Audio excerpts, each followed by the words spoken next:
నమస్తే. నేను మీ Gopi. Welcome back to మనం టీవీ. ప్రస్తుతం మనతో పాటు ఉన్నారు పొలిటికల్ అనలిస్ట్ కె. రవీంద్ర బాబు గారు ఉన్నారు. ఆయనతో మాట్లాడదాం. సార్ నమస్తే అండి. నమస్తే గోపి. సార్ మనం చూసాము మొన్న పండగ రోజు మళ్ళీ మోహన్ బాబు రెండో కొడుకు మంచు మనోజ్ రోడ్డెక్కిన ఘటన మనం తిరుపతిలో చూడటం జరిగింది. మరలా వాళ్ళ ఫ్యామిలీ రెండోసారి రోడ్డు ఎక్కారు. దేనికోసం? కేవలం ఆస్తుల కోసం అంటే మనకు కనబడుతోంది. ఈరోజు ఒక డిక్లరేషన్ అయితే మోహన్ బాబు నుంచే వచ్చింది. నీ సంపాదించిన పూర్తి ఆస్తి మొత్తం నా పెద్ద కొడుకు విష్ణుకి మాత్రమే చెందుతుంది. ఇప్పుడున్న జలపల్లి ఫామ్ హౌస్‌లో మనోజ్ ఉంటున్నాడు. ఆ ఫామ్ హౌస్ కూడా త్రూ కలెక్టర్ ద్వారా నోటీసులు పంపించి ఆ ఫామ్ హౌస్‌ని ఖాళీ చేయాలి అన్నట్టుగా ఒక నోటీసులు పంపించడం జరిగింది. సో దీని మీద క్లారిటీ ఏంటి? ఎందుకంటే ఇద్దరు కొడుకులే. ఒక కొడుకు అన్యాయం చేస్తున్నారు. ఇంకో కొడుక్కి అన్యాయం మంచి జరుగుతుంది. సో దీని మీద మీ క్లారిటీ? దీని మీద విశ్లేషణ చేయవలసి వస్తే గోపి, మంచు వారి ఇంటిలో ఇంకా ఆరని మంటలు. ఓకే. ఎందుకు అనేది మనం ఒక్కసారి రీజన్ ఏమైంది అయ్యుండొచ్చు అంటే విశ్లేషణ బహుశా ఆస్తిపాస్తుల దగ్గర వ్యవహారం ఉన్నట్టుగా మనకు అర్థమవుతుంది.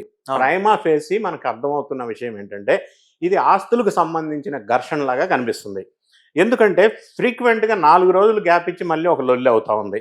సంక్రాంతి పండుగ రోజు మళ్ళీ లొల్లి అయింది.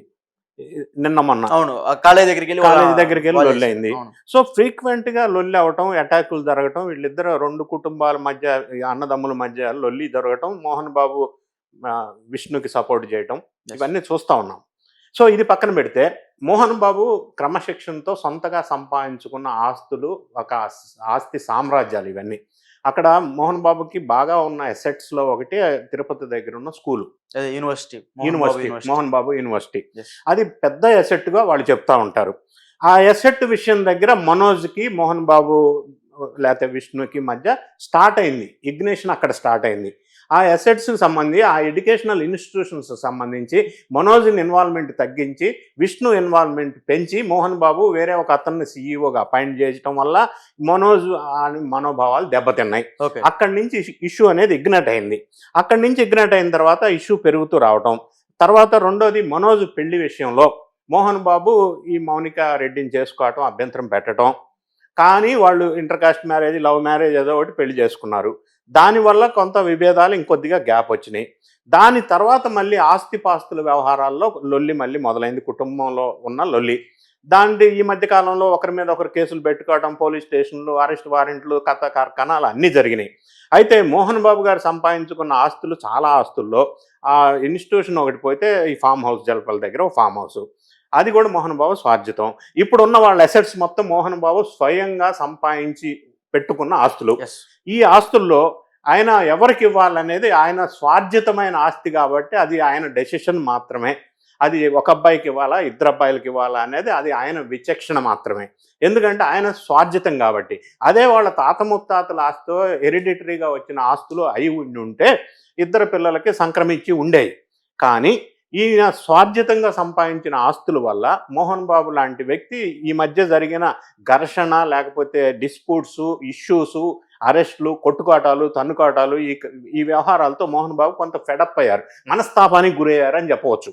వాళ్ళందరూ బ్లేమ్ చేస్తుంది మనోజ్ని. కుటుంబ సభ్యులు మోహన్ బాబు, విష్ణు కలిసి మనోజ్ని బ్లేమ్ చేస్తున్నారు.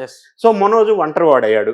అది ఎందుకన్నా కావచ్చు, ఈ పరిణామాల నేపథ్యంలో, ఈ మధ్య సిరీస్ ఆఫ్ ఇన్సిడెన్సెస్ నేపథ్యంలో మోహన్ బాబు గారు మనస్తాపానికి గురి, ఆయనకున్న ఇమేజ్ మొత్తం ఈ ఇష్యూ వల్ల మొత్తం డ్యామేజ్ అయిపోయింది. ఎంతో కొంత పెద్ద మనిషి ఇమేజ్ అంతా పోయింది.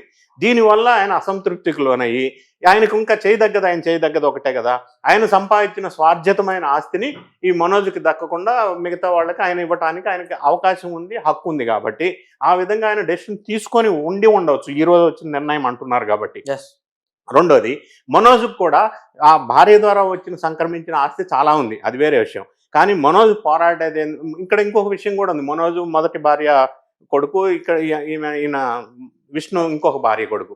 సో అయినప్పటికీ మోహన్ బాబు గాని వాళ్ళు ఇంతవరకు కూడా ఆ విభేదాలు ఎప్పుడా చూపించలేదు.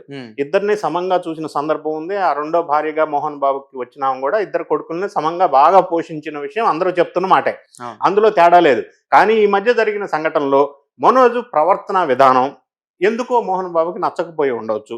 సో ఆస్తి మొత్తాన్ని ఒక కొడుక్కే ఇవ్వాలా, లేకపోతే మిగతా వాళ్ళకి ఇవ్వాలి, మనోజ్కి ఇవ్వకుండా అని ఆయన ఈ విధంగా మనస్తాపానికి గురై ఆయన బాధతోనో, ఆవేదనతోనో, కోపంతోనో తీసుకున్న ఒక నిర్ణయం అయి ఉండవచ్చు. సో మనోజ్ ఆ పరిస్థితుల్లో ఇవ్వను అన్నప్పుడు మనోజ్ లీగల్గా చేయడానికి ఏముంటుంది? అది తండ్రి ఇష్టం కదా, ఆయన స్వార్జితం కాబట్టి. ఉమ్. ఆ విధంగా ఇతను కొడుకు మీద ఆ కోపాన్ని తీర్చుకునే ప్రయత్నం చేసి ఉండవచ్చు. అంటే యాక్చువల్ ఇంకొకసారి Kannappa cinema too much of budget పెట్టి సినిమా దిగిపోతున్నారు. అవును. సుమారు 200 కోట్ల రూపాయలు పెట్టి భారీ బడ్జెట్. భారీ బడ్జెట్ పెట్టి సినిమా దిగిపోతున్నారు. కానీ మంచు మనోజ్ ఒక 30 కోట్లు ఇవ్వండి నాన్న నేను సొంతగా సినిమా చేస్తానంటే ఆయన ఇవ్వట్లేదంట. దేనికంటారు? లే క్వశ్చన్ అది కాదు. మోహన్ బాబు దగ్గర 100 కోట్లు ఉండి ఉండొచ్చు. ఉమ్. కన్నప్ప సినిమా కాదు, ఇంకో సినిమా కూడా పెద్ద ఎత్తున చేస్తాడు కూడా అయి ఉండొచ్చు. ఓకే. కానీ ఒక్కసారి విభేదాలు వచ్చిన తర్వాత కుటుంబంలో కన్న కొడుకు మీద కొంత ఇబ్బందికరమైన పరిస్థితి తండ్రి ఫేస్ చేసిన తర్వాత ఆయనకి 30 కోట్లు ఇవ్వలేక కాదు, ఇవ్వద్దు అనుకున్నాడు కాబట్టి ఇవ్వడు. మనోజ్కి ఇవ్వాలనుకోలేదు తండ్రి.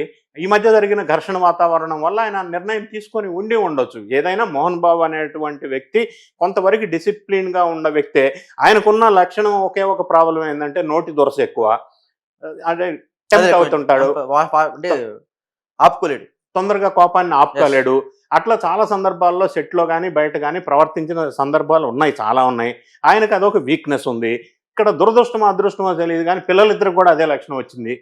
సో ఈ పరిస్థితుల్లో అటువంటి యాటిట్యూడ్ ముగ్గురికి ఉండటం వల్ల కోపతాగాలకి ఘర్షణలకి లోన్ అవటం ఫ్రీక్వెంట్గా ఫ్యామిలీ ఇష్యూస్లో డిస్ప్యూట్స్ పెరుగుతూ ఉన్నాయి.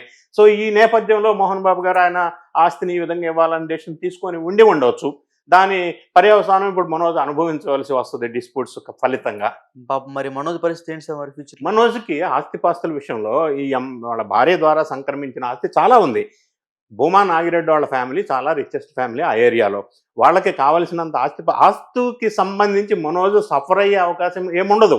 ఒకే ఒక ఇబ్బంది ఆయనకు వచ్చే బాధ ఏమో అయి ఉండొచ్చు అంటే మోహన్ బాబు ద్వారా సంక్రమించాల్సిన ఆస్తి రాలేదన్న బాధ ఆయన వెంటాడుతుంది ఖచ్చితంగా. అలాగని ఆయన రిచ్గానే ఉంటాడు.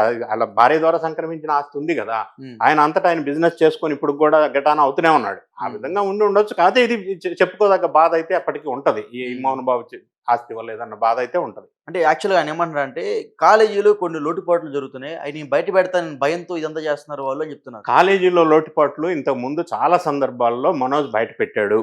చాలా సందర్భాల్లో ఎవరైతే బాధితులు ఉన్నారో వాళ్ళ పక్షాన్ని నిలబడ్డాడు. అక్కడి నుంచి కూడా తండ్రికి మనోజ్కి విభేదాలు స్టార్ట్ అయినాయి. ఈ పంచాయతీ ఎప్పటి నుంచో నడుస్తుంది. ఎందుకంటే కాలేజీ ఇష్యూ దగ్గర అసలు స్టార్ట్ అయింది, ఇగ్నైట్ అయింది ఇష్యూ అక్కడే. అక్కడ అన్యాయం జరుగుతుంది, లేకపోతే కొంత పైసలు దోపిడీ జరుగుతుంది, రకరకాల అంశాల మీద ఈయన తండ్రికి అగనెస్ట్గా గొడవ పెట్టడం జరిగింది. అసలు బేస్ అది అక్కడి నుంచి మొదలైంది కథ అంతా కూడా. ఇష్యూస్ అన్ని, డిస్ప్యూట్స్ అన్ని, లొల్లి మొత్తం అక్కడ స్టార్ట్ అయింది. ఈ రోజు ఒక పీక్ స్టేజ్కి వచ్చేసింది. పీక్ స్టేజ్కి వచ్చిన తర్వాత ఎవ్రీ 4 డేస్కి ఒకసారి లొల్లి అంటే కుటుంబ వ్యవహారం, పరువు ప్రతిష్టలకు భంగం కలిగించే అంశం. సో తండ్రిగా మోహన్ బాబు పెద్దవాడిగా మరి ఆస్తి స్వార్జితం కాబట్టి ఆయన ఒక నిర్ణయం తీసుకోవాల్సిన టైం వచ్చింది. బహుశా ఆ విధంగా తీసుకొని ఉండి ఉండవచ్చు. Okay, right. Thank you sir. Thank you.